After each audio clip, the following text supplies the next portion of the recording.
Hello mga kamamshi, magluluto po ako today ng ginataang puso ng saging. So, ipapakita ko po sa inyo kung paano ko po ito niluto. Naggisa lang po ako dito ng bawang, sibuyas at luya. So, kailangan po natin gawing parang brown. Pag nagba-brown na siya, pwede na po natin itong ilagay yung ating gulay. So, bago yan, maglalagay din tayo ng paminta. At syempre, gisahin natin ng maigi yung ating luya para lumabas yung aroma nito. Kasi pagka medyo maaamoy mo na yung bango, ayan, kakapit na yung lasa nito doon sa ating gulay.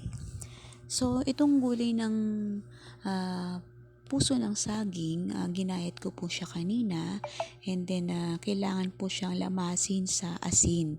Kaya hindi na po natin kailangan na maglagay ng pampaalat kasi may lasa na po ang ating gulay.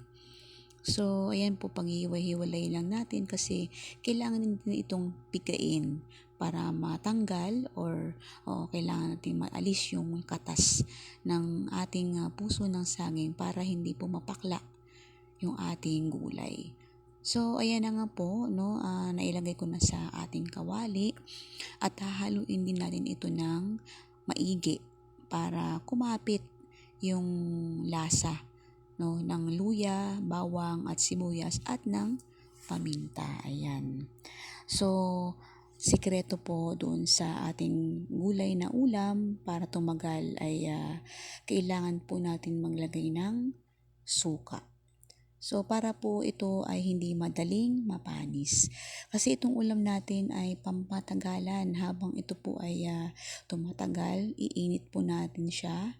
So, lalong lalabas yung mantika ng ating gata. Kaya lalo siyang sasarap. Ganun po yung sikreto. So, ayan na nga po, naglagay lang po ako ng 2 kutsara ng suka. Ayan, halu-haluin natin maigi para kumapit din po yung suka doon sa ating gulay. At syempre, susunod natin dito yung pinakahuling katas ng piga ng ating gata. So, ayan na, nailagay na natin at papakuluan din natin ito. So, ayan na mga kamamshi, kumulo na yung ating gulay at medyo malambot na yung puso ng saging. At syempre, maglalagay pa rin tayo dito ng seasoning at sili. Ayan. Nilagay ko na rin yung ating unang katas ng gata. So, malapot ito guys.